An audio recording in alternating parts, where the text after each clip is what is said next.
Boa tarde e bem-vindos ao auditório Adriano Moreira que acolhe este evento. Vamos dar início às intervenções no âmbito da apresentação do Plano de Prevenção de Manifestações de Discriminação nas Forças e Serviços de Segurança. Vai usar da palavra a Excelentíssima Senhora Inspetora-Geral da Administração Interna, Juíza Desembargadora Anabela Cabral Ferreira.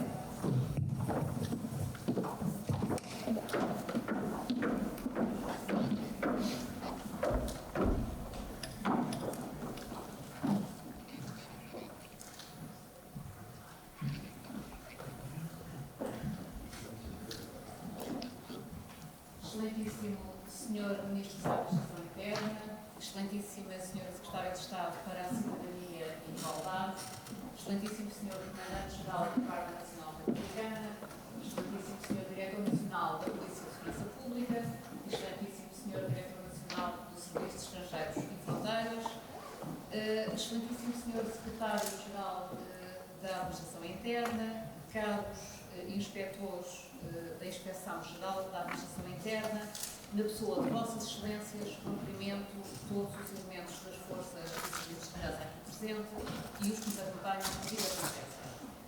Uma primeira palavra de agradecimento sentido que dirijo ao Instituto Superior de Ciências Sociais e Políticas da Universidade de Lisboa, na pessoa do seu Presidente, o Sr. Professor Dr. Ricardo Ramos Pinto, por ter acolhido esta iniciativa. Do nosso muito obrigado. Em julho de 2020, reuniram-se todos os dirigentes das forças e serviços de segurança ao seu mais alto nível para refletirem sobre o fenómeno da discriminação em qualquer uma das formas que possa assumir. Nessa altura, foram apresentadas as linhas gerais de um plano de prevenção de manifestações de discriminação nas forças e serviços de segurança, como projeto de uma ação que materializa o combate à discriminação nesta área tão sensível e essencial do Estado. A iniciativa resultou de uma reflexão inicialmente realizada pela Inspeção-Geral da Administração Interna, à qual se juntaram o entusiasmo que existe das forças e serviços de segurança. Afirmou-se então que a discriminação é uma realidade à qual o Estado não pode conferir espaço, devendo protagonizar um combate sem tréguas a todos os afloramentos que possam sugerir, ainda que remotamente, uma qualquer atitude de aceitação de critérios ou de manifestações que a materializem.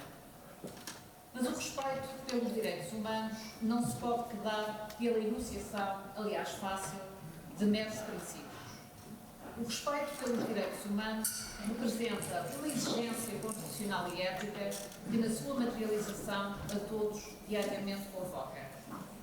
Numa área vital do funcionamento do Estado, como é a administração interna, em que coexiste a coercibilidade própria do Estado e a tutela dos direitos fundamentais, a afirmação do Estado de Direito Democrático reclama um acrescido apuramento dos mecanismos de controle e garantia.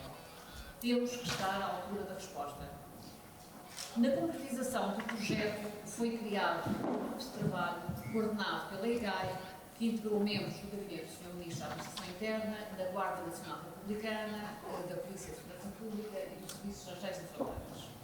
Neste momento, cumpre assinalar o empenho e o trabalho profícuo e enriquecedor de todos quantos se envolveram na concretização deste projeto. Foi um gosto realizar esta caminhada em tão vossa companhia. E o resultado é o que foi anunciado como projeto em julho do ano passado, e a melhor prova de que um trabalho integrativo é sempre mais profícuo. O resultado é o Plano de Prevenção de Manifestações de Discriminação nas Forças e Serviços de Segurança que hoje apresentamos. Trata-se de um projeto de intervenção que se desenvolve em 5 áreas: a área do recrutamento, a área da formação, a área da interação dos membros das forças e serviços de segurança com os demais cidadãos e com outros elementos das forças, incluindo nas redes sociais, a área da promoção da imagem das forças e serviços de segurança e comunicação e, finalmente, a área dos mecanismos preventivos e monitorização. Para estas 5 áreas de intervenção, o plano consagra 15 objetivos, a todos correspondendo medidas e indicadores. Olhemos com maior detalhe para cada uma destas áreas. Verificou-se que não existiam, por altura do recrutamento, critérios em vigor ao nível de uma avaliação especificamente destinada à despistagem de atitudes, comportamentos, traços ou características de personalidade que tendem a distanciar-se dos valores inerentes ao Estado de Direito e à defesa dos direitos humanos. É vital encontrá-los. A comunidade não tolerará e as forças e serviços de segurança seguramente não aceitam, porque as desprestigiaria, que integrem as suas fileiras quem perfilhe ideários contrários ao Estado de Direito democrático. No exercício de uma atividade que exige uma ponderação, por vezes de fronteira, entre bens conflituantes, é fundamental que os candidatos tenham perfeitamente interiorizado o que se exige a um agente de autoridade, o escrupuloso respeito pelo Estado de Direito. Para dar resposta a esta preocupação, será constituído um grupo de trabalho com representação originária em cada uma das forças e serviços de segurança, que avaliará a possibilidade de integração de critérios de avaliação nas várias fases de recrutamento e apresentará relatório que defina medidas concretas que serão apreciadas pelas hierarquias. A reflexão sobre o que pode ser feito no recrutamento para tornar as forças e serviços de segurança impermeáveis ao fenómeno da discriminação reclama os contributos de áreas de conhecimento que podem responder a questões, nomeadamente da psicologia. A diversidade social e o multiculturalismo são elementos estruturantes do modo como se concretiza o modelo de Estado de Direito democrático que a República Portuguesa vivifica. Também as forças de segurança deverão representar essa diversidade. Serão adotadas medidas que visam promover a sensibilização para a diversidade no recrutamento, quer ao nível do género, quer em termos de origem étnico, racial e social, sublinhando a atratividade da carreira. A taxa média europeia de feminização nas forças de segurança é, segundo a Eurostat, de 16,9%. Portugal queda-se por uma percentagem muito inferior, 7% na Guarda Nacional Republicana e 8% na Polícia de Segurança Pública. Será por isso adotada uma lógica de incremento de no mínimo mais 3 pontos percentuais na taxa de feminização em cada novo procedimento concursal ou reserva de recrutamento para as categorias de guarda da Guarda Nacional Republicana e agente da Polícia de Segurança Pública. É minha profunda convicção que a educação e a formação representam um instrumento vital de que dispomos para conformar comportamentos ou práticas aos princípios do Estado de Direito. Por isso, será ponderada a alteração dos currícula dos cursos ministrados, quer ao nível da formação inicial, quer ao nível da formação contínua. Essa ponderação passará, designadamente, por avaliar a introdução de temáticas diretamente ligadas à discriminação para que não se diluam na grande área dos direitos humanos, mas também pela introdução de outras áreas de saber, como a sociologia ou a história das comunidades. Serão intensificadas as ações de formação, mas não se bastarão com os modelos tradicionais de conferências ou workshops. O que já foi feito é importante, mas é preciso fazer mais e é preciso fazer diferente. A IGAI, no prosseguimento da sua missão, irá para o terreno, em contacto direto com as mulheres e os homens que todos os dias protagonizam ações policiais. Através do estudo e análise de casos concretos, que não apenas da enunciação de princípios gerais, procuraremos contribuir para que melhor seja interiorizado a necessidade de não serem adotadas condutas discriminatórias. Pretende-se com este plano definir boas práticas no relacionamento dos agentes da autoridade com os demais cidadãos. e que passarão por ter presente a essencialidade de não serem usados estereótipos raciais, étnicos, religiosos ou outros quando se tomam decisões operacionais ou no âmbito da investigação criminal. Mas também na relação com outros elementos das forças e serviços de segurança da sua própria organização ou de outra se impõe esse mesmo respeito. A interação nas redes sociais irá ser objeto de grande atenção, sendo certo que trabalho tem vindo sendo a ser desenvolvido pela GNR, pela PSP e pelo CEF, no sentido de manter nos limites legalmente admissível a intervenção dos seus membros. As redes sociais são a praça pública moderna, representam um espaço público mesmo quando funcionam em grupo fechado. Já o disse, mas pela importância que reveste, repito neste momento. Quem exerce funções de garante da paz social e do normal funcionamento do Estado de Direito tem que estar preparado para o fazer em todos os momentos da sua vida. Não podem, a um passo, serem o garante dos valores do Estado de Direito para, quando nas redes sociais, atentarem contra esses mesmos valores que juraram honrar e defender.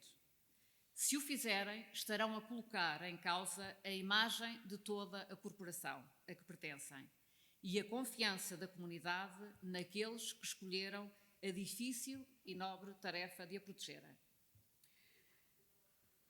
É incontornável que vivemos numa sociedade da imagem e da comunicação. É muito importante apurar a percepção que a comunidade tem do trabalho desenvolvido pelos agentes da autoridade. E é frequentemente um trabalho duro, difícil e que merece ser reconhecido e valorizado. Muito já foi feito e muito está em curso desde protocolos, programas, ações de sensibilização e planos de formação. Pretende-se ainda assim reforçar as estratégias de comunicação por modo a valorizar e difundir comportamentos policiais exemplares. Reforçar as estratégias de comunicação ao nível da intervenção junto de vítimas especialmente vulneráveis. É também entendido como muito relevante a divulgação interna de recomendações e boas práticas de entidades oficialmente reconhecidas e que entre as suas atribuições conste o combate à discriminação. Estão neste caso, e a título meramente exemplificativo, a recomendação da Comissão para a Igualdade e contra a Discriminação Racial de 28 de setembro de 2018. Nenhum plano é eficaz se não for acompanhado de mecanismos de controle e monitorização. Por isso, e muito naturalmente, foi prevista uma área em que são estabelecidos mecanismos preventivos e de monitorização. Considera-se inovador a expressão da relevância estratégica que se atribui a este plano a instituição de um oficial de direitos humanos a designar por cada uma das forças e serviços de segurança. Este oficial terá como atribuições, nomeadamente, a coordenação e monitorização da implementação deste plano dentro da respectiva instituição, bem como a articulação com a IGAI, que o coordena de forma global. Irá ser criado um grupo de trabalho com representação de cada uma das instituições, que apresentará propostas tendentes a estabelecer mecanismos de intervenção de caráter preventivo perante o surgimento de manifestações de discriminação já no exercício posterior de funções. Será monitorizado o cumprimento da taxa de feminização, bem como recolhidos e sistematizados dados estatísticos que permitam conhecer, orientar e, se necessário, redefinir as medidas a adotar. O plano será aplicado por via de diversas medidas, nomeadamente documentos internos às forças e serviços de segurança, reflexões conjuntas e iniciativas concretas nas quais a IGAI tomará parte, devendo ser elaborado pela IGAI um relatório de monitorização e acompanhamento no final de cada ano. O combate ao racismo, à xenofobia, à homofobia ou qualquer outra forma de discriminação exige uma abordagem integrada e multidisciplinar e que passa pelas questões do transporte e mobilidade, da saúde, do acesso efetivo à educação, da habitação e da segurança, devendo instituir-se como verdadeiro desígnio nacional. De resto, é com satisfação que se vê avançar a nível nacional a elaboração de um plano de combate ao racismo. Neste contexto, teve também já a IGAI ensaios de participar. Fazemos a nossa parte. Fazemo-lo na convicção de que o Estado de Direito democrático nunca poderá ser tido como um dado adquirido. Todos os dias tem que ser afirmado e reforçado, nas ações e nas iniciativas, das mais restritas às mais relevantes, sempre com a intransigência inerente à consciência de se estar no lado certo da história. No dia em que tal não acontecer, será o dia em que se inicia a erosão do Estado de Direito. E isso, estou certa, nenhum dos presentes tolerará.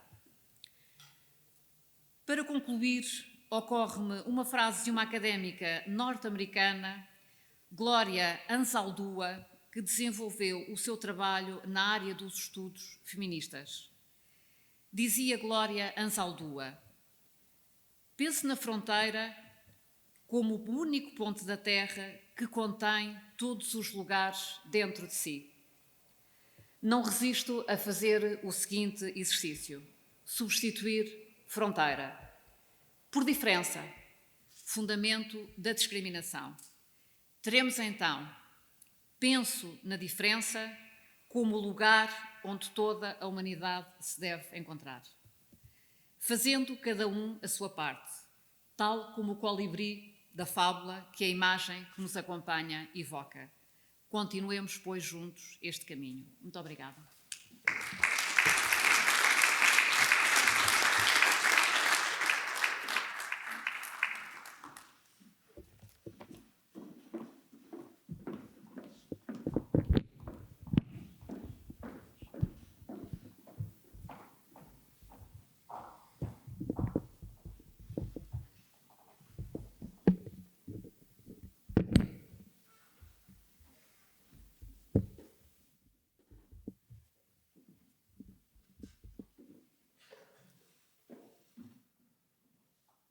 Excelentíssimo Senhor Comandante-Geral da Guarda Nacional Republicana, Tenente-General Rui Clero.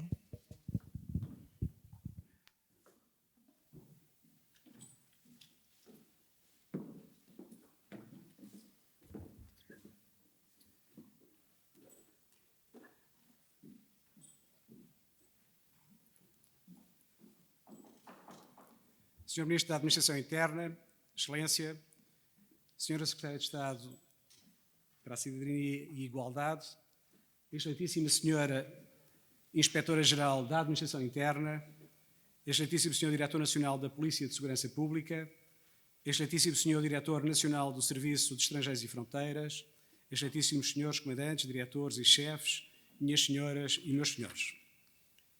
A concretização e implementação do Plano de Prevenção de Práticas Discriminatórias nas Forças e Serviços de Segurança materializa os princípios constitucionais da promoção da igualdade e não discriminação e demonstra o posicionamento das instituições responsáveis na área da segurança interna.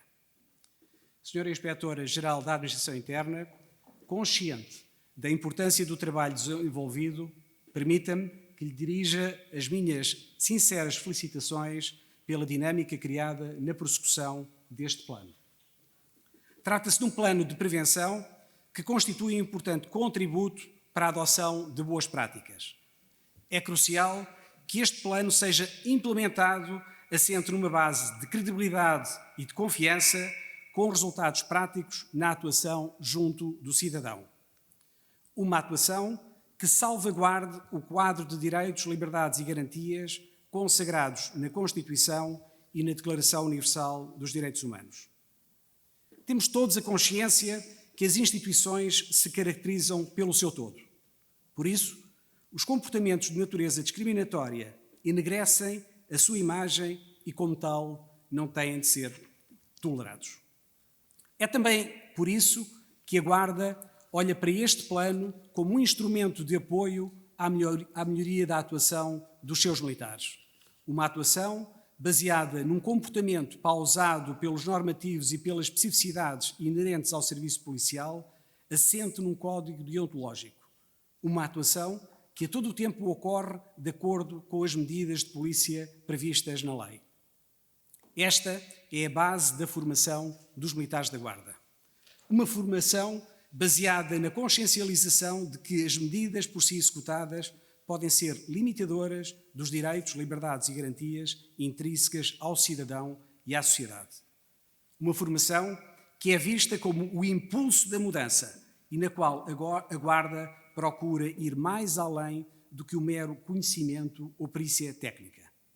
Pretendemos também, nesta área dos direitos humanos e de prevenção a comportamentos e práticas discriminatórias, racistas ou xenófobas, que exista a criação de valor através de uma formação baseada em competências. Uma formação baseada em competências que contribua para a promoção da mudança comportamental do indivíduo, assente em valores diferenciadores de dimensão humanista e universal. É esta a linha que temos seguido e pretendemos que sirva de referência aos nossos cursos de formação inicial, promoção, especialização e qualificação. Este é o nosso plano.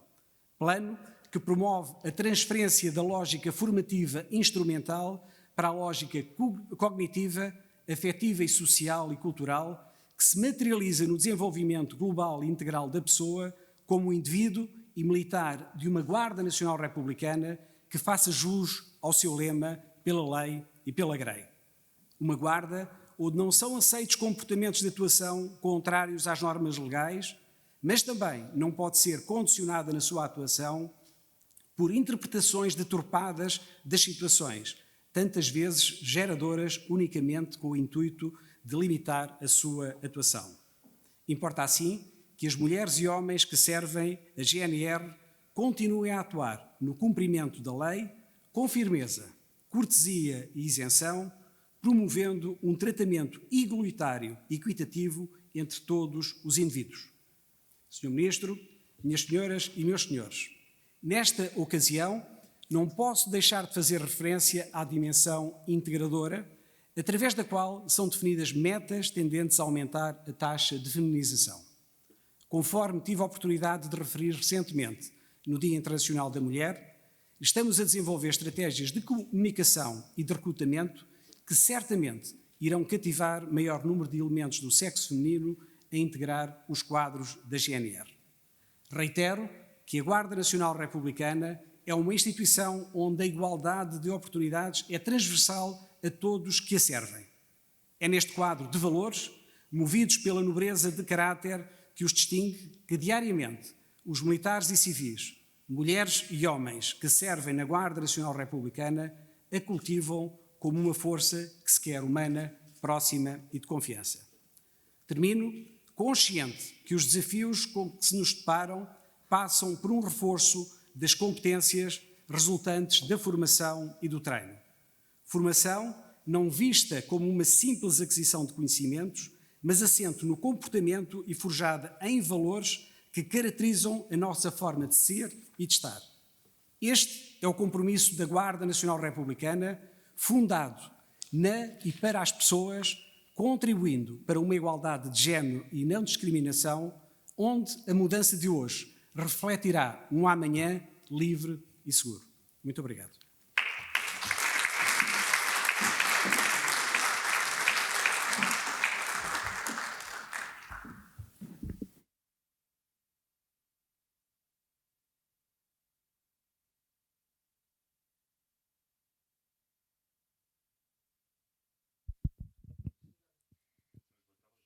De seguida, tem a palavra o excelentíssimo Sr. Diretor Nacional da Polícia de Segurança Pública, Superintendente-Chefe Magina da Silva.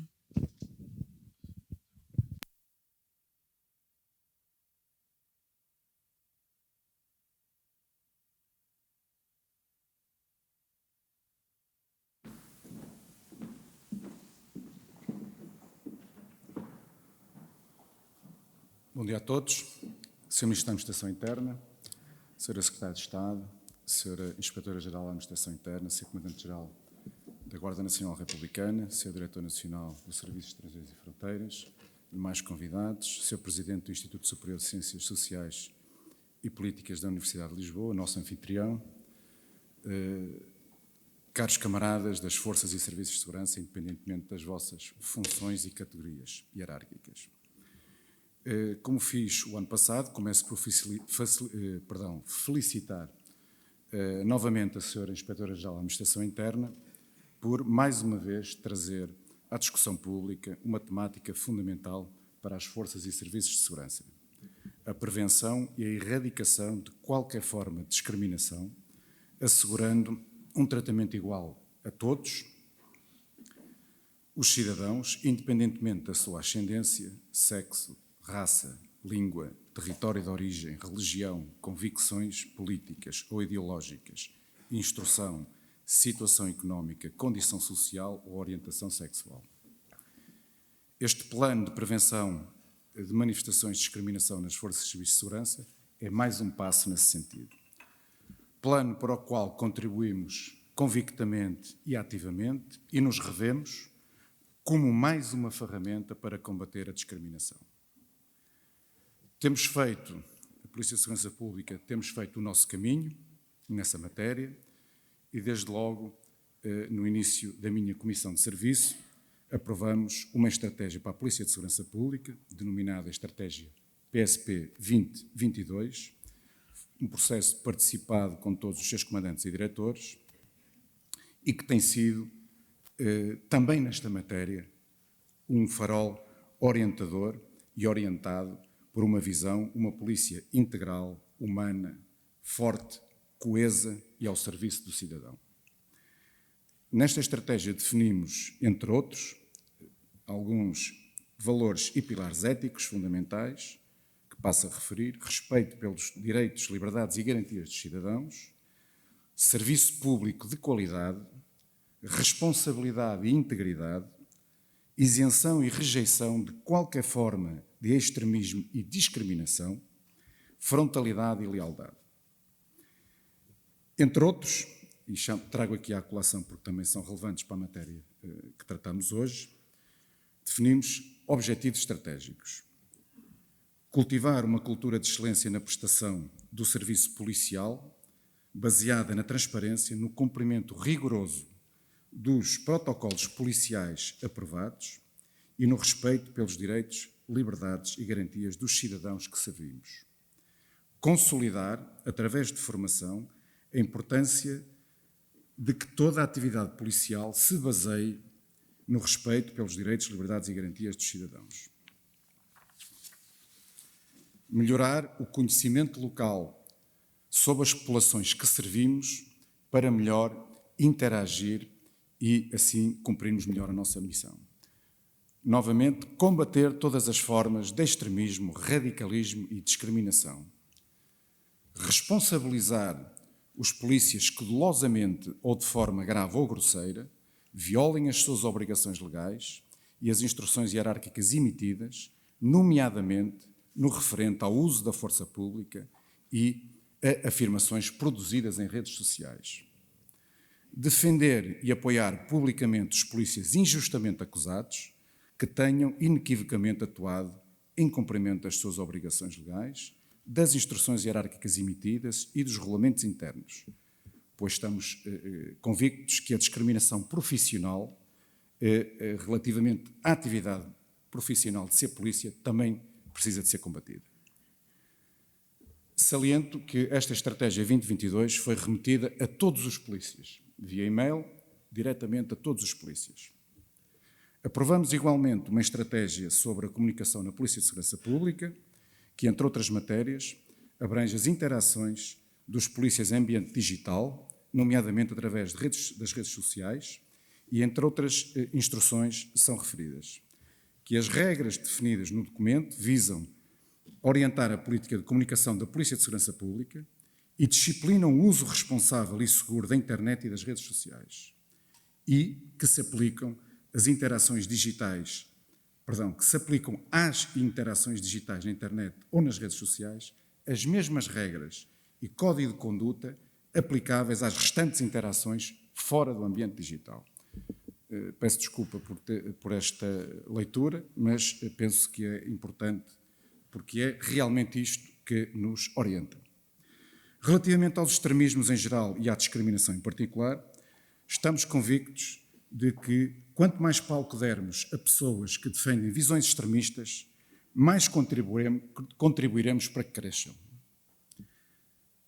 Isto não significa, obviamente, ignorar que eles existem. Por sabermos que a mera enumeração, tal como referiu a Sra. Inspetora-Geral da Administração Interna, por sabermos que a mera enumeração de princípios desacompanhados de ações concretas tendem a ter resultados residuais ou perto de zero, implementamos uma política assertiva de concretização dos objetivos que referi. Não só através de formação, infelizmente fortemente afetada pela pandemia que nos assola, mas também através do exercício da competência disciplinar, recompensando comportamentos exemplares e punindo condutas de cariz discriminatório, incluindo as concretizadas através de declarações impróprias nas redes sociais. Durante o meu primeiro ano de Comissão de Serviço, enquanto Diretor Nacional, 2020, para além de processos que foram iniciados e arquivados, na PSP foram instaurados e originaram punições, encontram-se em instrução ou a aguardar decisão judicial 15 processos de natureza disciplinar motivados por condutas ou comentários públicos discriminatórios. Não hesitaremos em continuar a fazê-lo. Na concretização do eixo estratégico anteriormente referido de defender e apoiar publicamente os polícias injustamente acusados que tenham inequivocamente atuado em cumprimento das suas obrigações legais, durante o ano 2020 a PSP apresentou 16 queixas-crime contra cidadãos que ofenderam o bom nome da PSP e dos seus polícias. Alguns já tiveram resultado, outros estão em instrução e outros naturalmente serão arquivados, cada um num sistema democrático, cada um faz o seu papel e desempenha o seu papel da melhor forma que sabe, pode ou acha. Relativamente ao recrutamento, promovemos ativamente uma política de igualdade de oportunidades entre homens e mulheres. Estamos a fazê-lo também no recrutamento para o procedimento de constituição de reserva de recrutamento que está em curso. Dizia, portanto, igualdade de oportunidades entre homens e mulheres no acesso ao emprego e na progressão profissional, providenciando escrupulosamente no sentido de evitar toda e qualquer forma de discriminação. A PSP está aberta a todos os cidadãos que reúnam as condições para o efeito e que desejem contribuir para uma sociedade mais segura e inclusiva. Baseando-se exclusivamente numa perspectiva meritocrática, de forma a garantir a qualidade das pessoas que a integram. Igualmente, todos os processos de progressão e promoção nas carreiras estão exaustivamente regulamentados, com base em fórmulas transparentes e de todas conhecidos, de que não fazem parte qualquer fator relacionado com ascendência, sexo, raça, língua, território de origem, religião, convicções políticas ou ideológicas, instrução, situação económica, condição social ou orientação sexual. Quanto à questão da discriminação de género, na PSP, e orgulho-me de o dizer, constitui um não problema. No nosso país fomos a primeira instituição armada que incorporou mulheres nas suas fileiras no ano de 1971. No entanto, a PSP, como muito bem salientou a Sra. Inspetora-Geral da Administração Interna, a PSP, com base em dados públicos, integra uma percentagem relativamente baixa de mulheres, cerca de 8%, como referiu a Sra.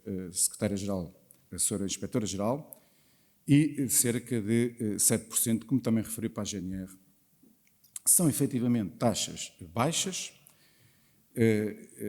especialmente se forem comparadas com outras forças e serviços de segurança. Como a Polícia Judiciária, com cerca de 30% de mulheres, e o CEF com cerca de 44%.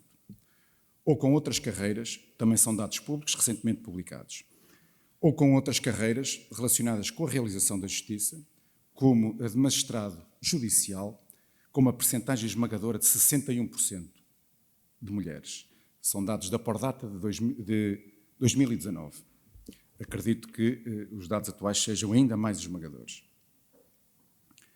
Esta evidente disparidade deve levar-nos a uma reflexão séria sobre o porquê do número de mulheres que concorrem à PNCP e à GNR ser tão baixo relativamente às forças e serviços de segurança e carreiras que referi.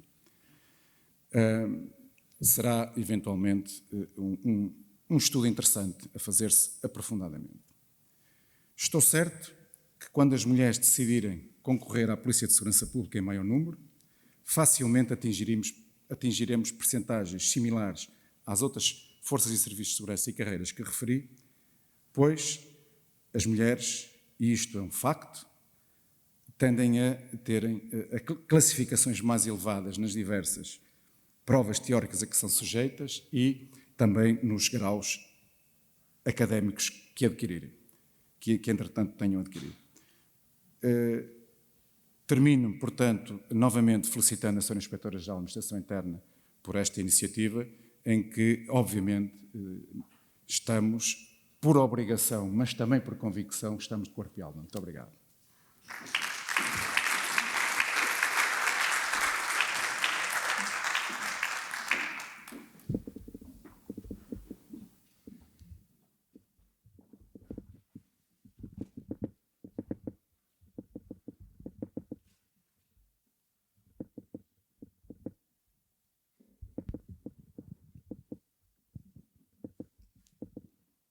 Tem a palavra o excelentíssimo Sr. Diretor Nacional do Serviço de Estrangeiros e Fronteiras, Tenente-General Luís Francisco Botelho Miguel.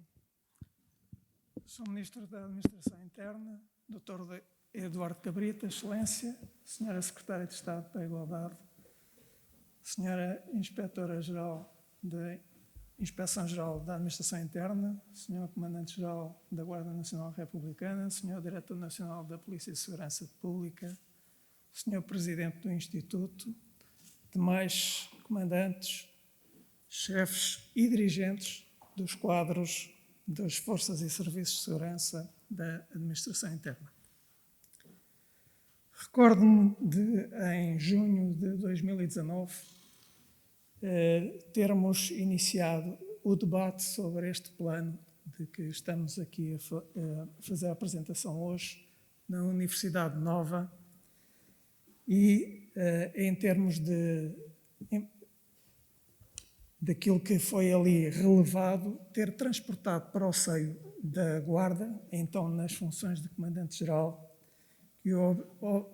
com o objetivo de incentivar a participação de todos na elaboração deste plano e fortalecer o empenhamento de todos os militares para que tivéssemos a finalizar este trabalho com a garantia de cumprimento com o Estado de Direito. Nessa altura, em junho de 2019, o meu pensamento estava longe de atingir que hoje, no dia de hoje, estaria aqui nestas funções e também para ver o trabalho finalizado. É na qualidade de Diretor Nacional do Serviço de Estrangeiros e Fronteiras que quero agradecer à Sra. Inspetora-Geral a disponibilidade que sempre nos deu ao conseguir implementar e introduzir neste plano todos os contributos dados, e no caso particular, pelo Serviço de Estrangeiros e Fronteiras. Importa neste momento caracterizar também aquilo que é o CEF neste particular. O CEF foi criado no dia 23 de junho de 1976 e desde o primeiro momento foi aceite nos seus efetivos, quer mulheres, quer homens. De tal forma que, como aqui já foi referido, 50% do seu efetivo, ou praticamente 50% do seu efetivo, neste momento são mulheres. Mas queria deixar um outro dado estatístico que é relevante da não discriminação no Serviço de Estrangeiros e Fronteiras. No seu quadro de dirigentes do CEF, 20 na sua totalidade, nos 20 lugares de quadra-dirigentes do serviço, 12 são ocupados por mulheres. Isto é bem demonstrativo do papel que é o papel da mulher hoje em dia no Serviço de Estrangeiros e Fronteiras. Continuo também, enquanto Diretor Nacional, igualmente empenhado e revemos-nos totalmente naquilo que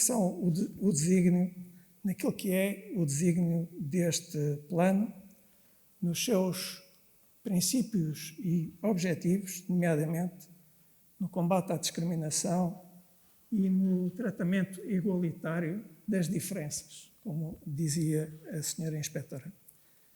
Para terminar, deixo um compromisso de todos os do Diretor Nacional, de todos os dirigentes e funcionários do Serviço de Estrangeiros e Fronteiras para com o plano que hoje foi apresentado.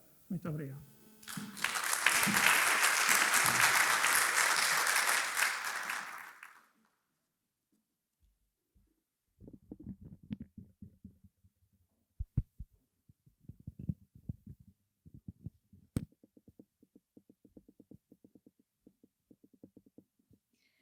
Vai usar da palavra Sua Excelência, a Secretária de Estado para a Cidadania e Igualdade, Doutora Rosa Monteiro.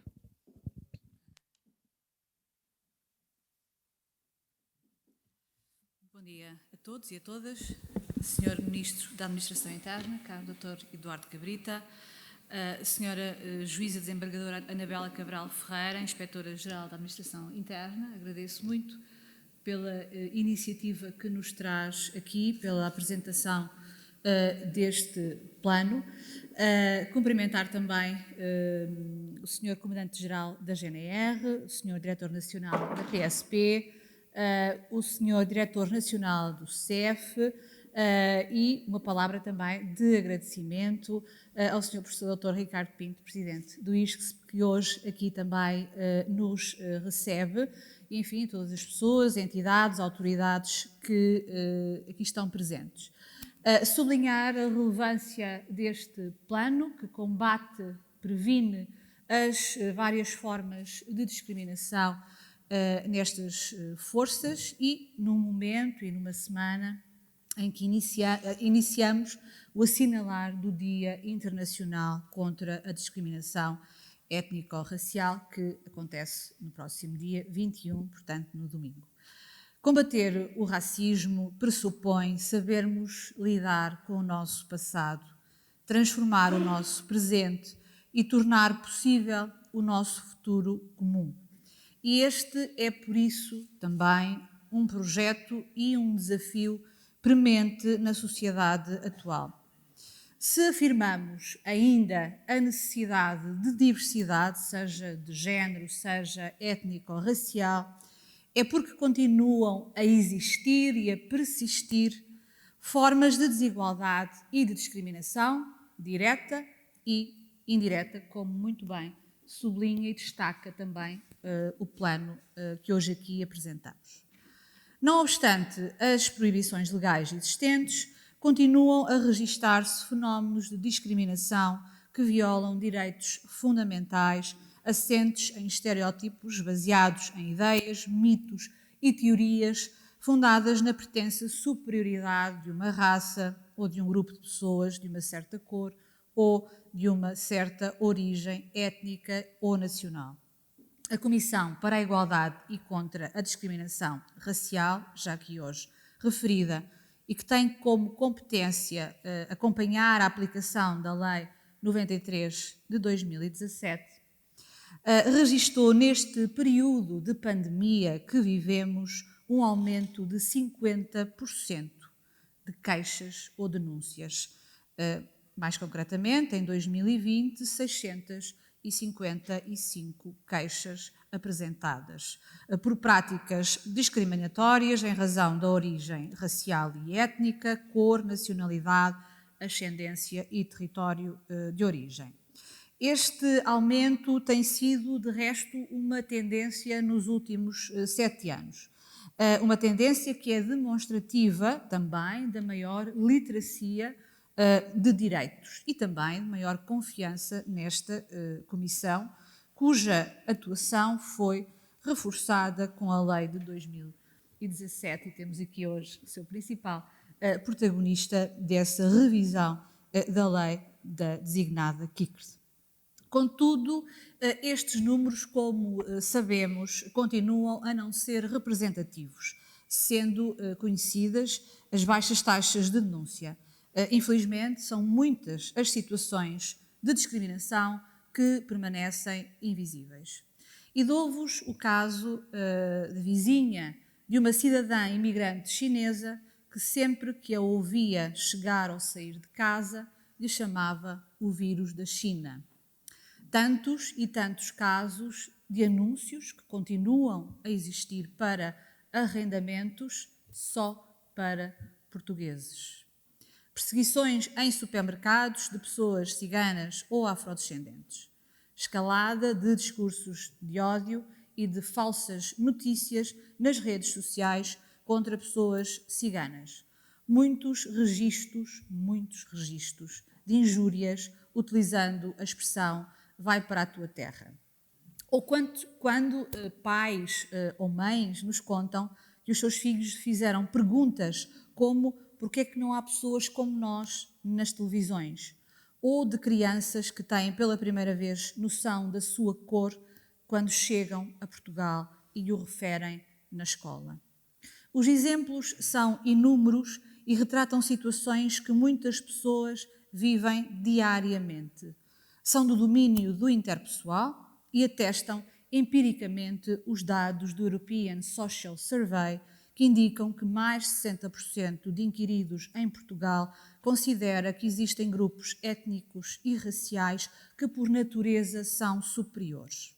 Mas temos também, simultaneamente, um aumento de narrativas políticas sugerindo cercas sanitárias e deportação de deputadas, por exemplo, e estas narrativas são um fermento para estes comportamentos que exemplifiquei.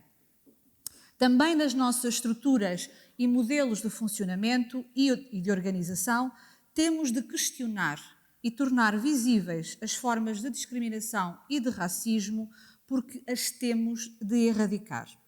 Falamos, por exemplo, da ausência de representatividade nos nossos locais de trabalho, nos cargos de visibilidade política, mediática ou cultural, mas também falamos em vulnerabilidades e carências estruturais no acesso à habitação, ao emprego, à educação, à saúde, que produzem e reproduzem trajetórias de pobreza e de exclusão social, económica e territorial.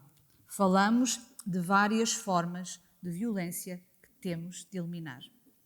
E tudo isto colide frontalmente com princípios que assumimos como fundamentais a tantos níveis, no nosso quadro constitucional e também no modelo social europeu que a presidência portuguesa da União Europeia está empenhada em vincar, como tão bem sabem. Aliás, a União Europeia estabelece a não discriminação como princípio e valor fundamental consagrado na Carta dos Direitos Fundamentais da União Europeia. E por isso também a Comissão Europeia apresentou, em setembro do ano passado, o primeiro Plano de Ação da União Europeia contra o Racismo 2020-2025 e assume expressamente o combate contra o racismo nas suas várias formas, desde as experiências individuais de discriminação ao racismo estrutural. E insta inclusivamente os seus Estados-membros a apresentarem os seus planos nacionais até 2022. E para isso diz-nos que é preciso uma atuação abrangente e integrada, desde a legislação ao reforço da atuação das autoridades responsáveis pela sua aplicação, às áreas da segurança, das novas tecnologias, do emprego, da educação, saúde e habitação. E na base de tudo isto, para desenraizar e eliminar estas assimetrias, temos de combater estereótipos e reforçar também a nossa própria consciência histórica. Alinhado com este apelo europeu, o Governo português está neste momento a desenvolver o seu primeiro Plano Nacional de Combate ao Racismo e à Discriminação, assumindo de forma firme e como responsabilidade coletiva. E para isso constituiu o Grupo de Trabalho para a Prevenção e o Combate ao Racismo e à Discriminação, coordenado pelo vogal do Alto Comissariado para as Migrações, que inclui especialistas de várias áreas e representantes de associações antirracistas e representativas de pessoas ciganas e migrantes. Este grupo tem tido um trabalho intenso desde a primeira reunião em novembro de 2020, já conta com 9 reuniões do grupo e 10 sessões de auscultação a mais de 60 entidades públicas e privadas dos mais diversos setores e apresentou precisamente ao Governo esta semana o seu relatório preliminar. E partindo destes contributos, bem como do trabalho integrado que estamos a desenvolver com vários ministérios, inclusivamente com o Ministério da Administração Interna, o Plano Nacional irá incidir sobre áreas estratégicas de intervenção com base na identificação de problemas e de áreas de ação concretas. A área da informação e do conhecimento, a área da educação, do ensino superior, do trabalho e do emprego, a área da habitação, da saúde e da ação social, a área da justiça e da segurança, e aqui o Plano de Prevenção de Manifestações de Discriminação nas Forças e Serviços de Segurança é seguramente uma peça fundamental e decisiva neste desígnio. Também a área da participação e da representação, do desporto, dos meios de comunicação e do digital. É, pois, uma responsabilidade e trabalho verdadeiramente coletivos e por isso quero deixar aqui o meu agradecimento ao vosso compromisso, empenho e exemplo e dizer que continuaremos a caminhar juntos e juntas por uma sociedade mais igual, sem racismo, sem discriminação, seja com ou em razão do sexo, do género, da orientação sexual ou da origem étnico-racial. Muito obrigada.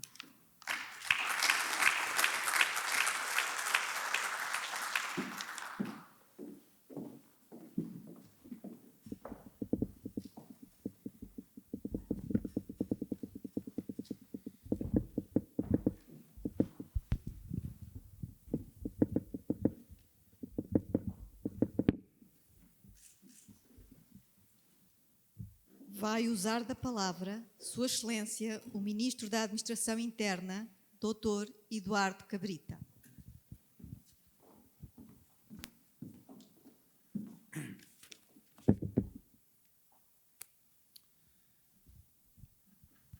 Cara colega de Governo, Professora Rosa Monteiro, Senhora Inspetora-Geral, Senhores Comandante-Geral da GNR, Diretor Nacional da Polícia de Segurança Pública, Diretor Nacional de Serviços de Estrangeiros e Fronteiras, uma palavra muito especial ao professor Ricardo Ramos Pinto, Presidente do ISCSP, que aqui nos acolhe, mais uma vez, nesta ligação à academia tão fundamental neste tipo de desafios que têm tanto a ver com a razão de existência desta instituição de ensino superior, caros dirigentes do Ministério da Administração Interna, senhores oficiais, comandantes das forças e serviços de segurança da área do Ministério da Administração Interna, minhas senhoras, meus senhores. O que estamos aqui a fazer hoje é algo que está no âmago da razão de ser do Ministério da Administração Interna. O Ministério da Administração Interna é, em tempos especialmente desafiantes, como estes que atualmente vivemos, no dia em que se assinala um ano sob a primeira vez em que Portugal, em democracia, entrou em estado de emergência, é nestes tempos particularmente difíceis que a função essencial de garantia do Estado de Direito Democrático, de garantia do respeito dos direitos fundamentais, é testada. E diria que, ao longo deste ano, as forças e serviços de segurança tiveram um papel essencial nesta resposta.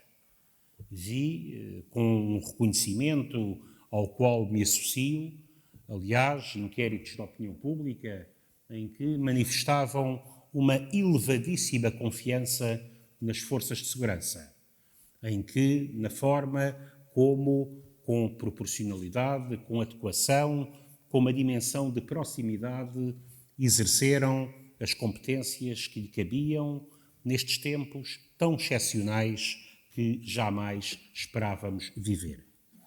E é por isso que é tão essencial, nestas alturas, em que, como dizemos, o estado de emergência não suspende a democracia, a pandemia também não pode pôr de lado a afirmação dos nossos valores essenciais.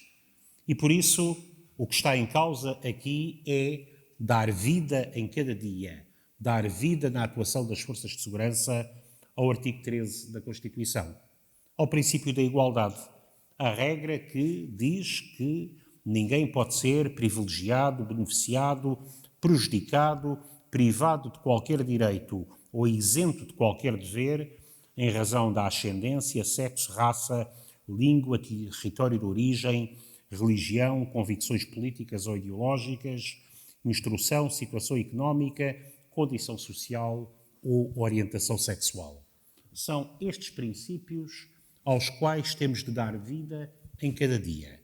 Às forças de segurança cabe assegurá-lo na sua missão constitucionalmente atribuída e cabe ativamente promovê-lo dentro da sua própria dinâmica interna. E é isso que este plano de prevenção de manifestações de discriminação nas forças e serviços de segurança ativamente promove. Queria saudar as forças e serviços de segurança, mas saudar aqui de uma forma muito especial a Sra. Inspetora-Geral da Administração Interna pela coordenação deste trabalho que, como foi já aqui referido, lançámos na Universidade Nova há cerca de meio ano atrás, foi desenvolvido ativamente e que se traduz hoje num plano de ação com substância. Num plano de ação que se estrutura em torno de um conjunto de áreas essenciais identificadas: recrutamento, formação, relação com os cidadãos, promoção da imagem das forças de segurança e mecanismos de prevenção e de monitorização. É nestes 5 eixos muito concretos que se pretende que a afirmação de princípios de igualdade, a afirmação de princípios de uma cidadania ativa não sejam meramente declarações formais e que é necessário em cada dia perceber que não podemos esperar pelo mero funcionamento da realidade, pelo mero funcionamento de tendências que levariam à natural correção de situações de insuficiência.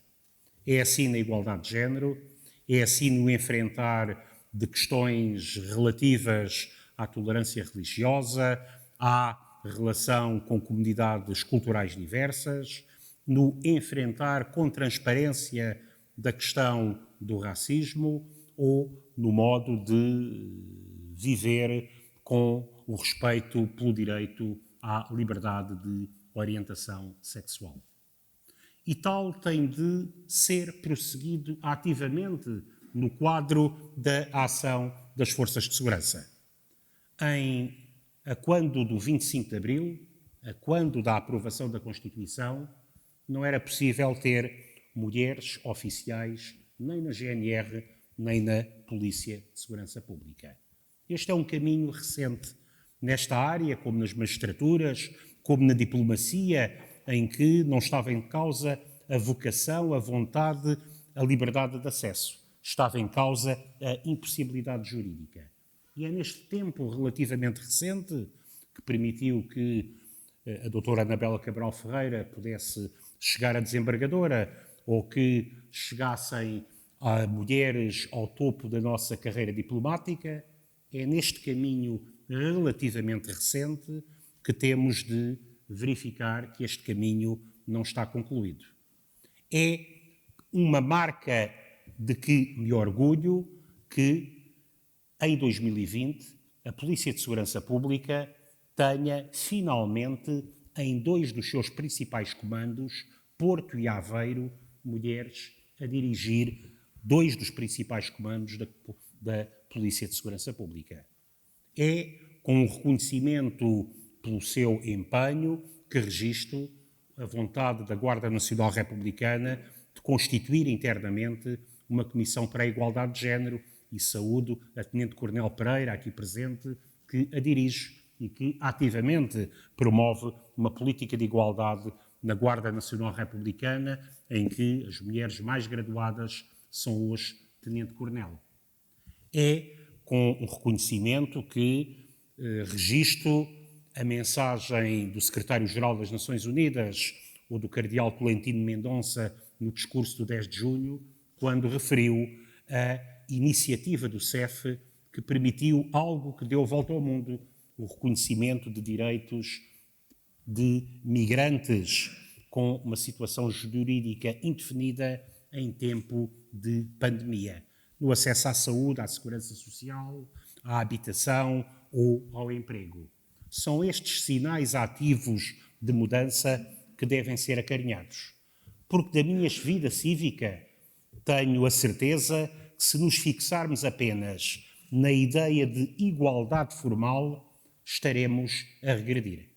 Foi assim quando me bati pelo direito ao alargamento da participação de mulheres nas autarquias locais, ou, mais recentemente, já com o apoio da Senhora Secretária de Estado, quando nos empenhamos na participação equilibrada na administração de empresas cotadas em bolsa. São desafios desse tipo que têm de ativamente ser prosseguidos para termos resultados efetivos. E por isso o recrutamento é a primeira dimensão de intervenção. O caminho é recente e por isso é necessário ir mais além. Uma forças de segurança que têm cerca de 8% de mulheres, que a nível da União Europeia só se comparam com a Itália, têm um caminho a prosseguir. A média europeia é de participação de 17% de mulheres nas forças análogas àquelas que aqui hoje estão representadas. E por isso, ativamente, nos processos de recrutamento no ano do Plano Plurianual de Admissões, foram estabelecidos indicadores de referência que, quer a GNR, quer a PSP, irão respeitar nos processos de recrutamento que estão a ser desenvolvidos ao longo deste ano de 2021. E o plano prevê mecanismos adicionais de incremento que nos permitam gradualmente, mas muito rapidamente, não é num horizonte de décadas, é muito celeramente aproximarmos dos indicadores europeus. E que se traduza também num exercício crescente de responsabilidades. Igualmente naquela que é a adequação das forças de segurança àquela que é a realidade plural da sociedade portuguesa. Nós orgulhamos desde 2007, de um governo que integrei e por iniciativa da área governativa da Administração Interna, em parceria com a Justiça, quando era Ministro da Administração Interna, o atual Primeiro-Ministro, termos promovido a revisão da Lei da Nacionalidade. É isso que permitiu cerca de 600 mil naturalizações desde então. E celebramos todos, há uns dias atrás, 2 cidadãos naturalizados que ergueram a bandeira portuguesa ao lugar mais alto em campeonatos europeus de atletismo.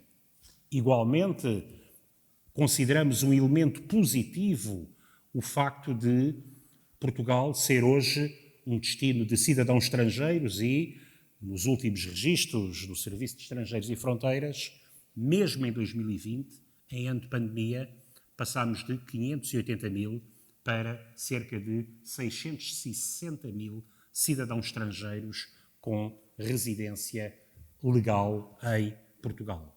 Isto é positivo para a sociedade portuguesa, sobretudo num tempo em que o desafio demográfico nos obriga a respostas múltiplas, a respostas criativas. Não é decisivo só para a sustentabilidade da segurança social, é decisivo para uma sociedade inclusiva e, por isso, as forças de segurança têm de refletir esta realidade. Temos aqui um universo que é, pela natureza das coisas, ainda largamente, maioritariamente masculino, peço desculpa. E, provavelmente, também suspeito, apreciador de futebol.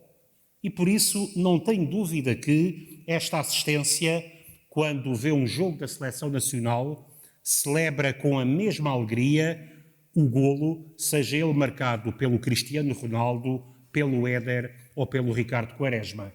Não tenho nenhuma dúvida que, nesse momento, não há nenhuma dúvida, nenhuma diferença na alegria e no reconhecimento como esses compatriotas representam Portugal com sucesso.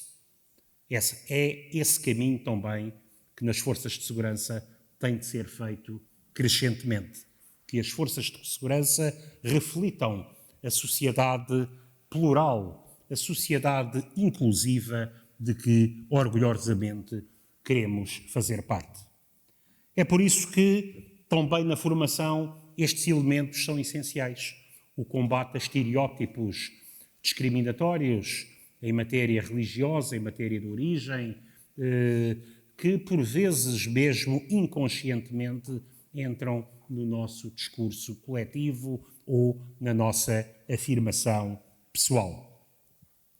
Daí também a importância de que quem serve Portugal nas forças de segurança é um cidadão que está plenamente a representar as forças que integram.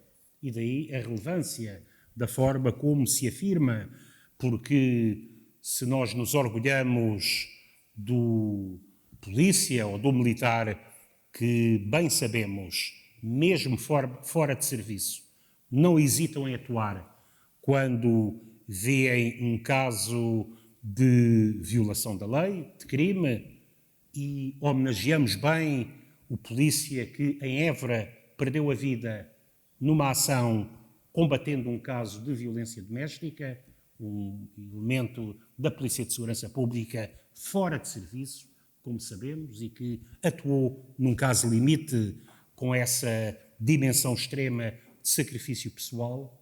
Sabemos também que na afirmação dos valores, igualmente, somos sempre olhados titulares de cargos políticos, mas também elementos das forças de segurança como cidadãos plenos, mesmo fora de serviço.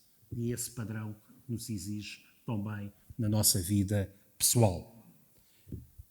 Em quarto lugar, a necessidade de afirmação de uma promoção ativa de forças de segurança próximas dos cidadãos, inclusivas e que ativamente se batem pela igualdade, se batem contra a discriminação.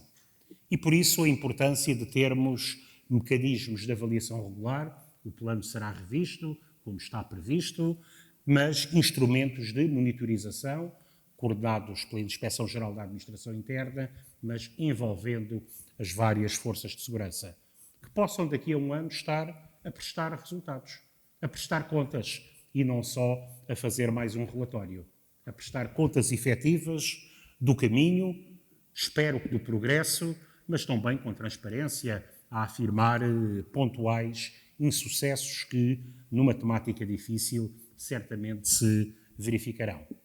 Daí a importância que atribuo à proposta de criação em cada força de segurança, tal tem paralelo já em organizações internacionais, tem paralelo recente no novo Estatuto da Frontex, a primeira força europeia armada que, de acordo com o seu novo mandato, a existência de um oficial de direitos humanos que não se confunde com as tradicionais inspeções, porque não está aqui em causa a ação disciplinar, está aqui em causa uma ação preventiva, está aqui em causa uma ação proativa junto dos responsáveis máximos das forças de segurança, numa mistura entre provedor interno e promotor aqui da garantia de fatores de igualdade.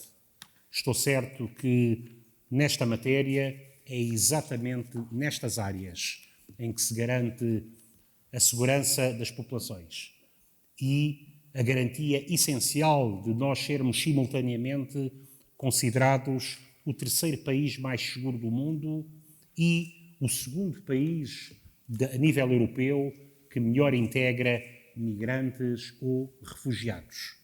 É com este orgulho do caminho feito, mas com a percepção de que nunca deveremos considerar estas conquistas eternamente adquiridas, que afirmaremos em cada momento, com uma profunda confiança nas mulheres e nos homens que servem Portugal, nas suas forças e serviços de segurança, o essencial daquilo que contribui para esta diferença, a plena afirmação cotidiana dos direitos humanos e dos valores do Estado de Direito Democrático.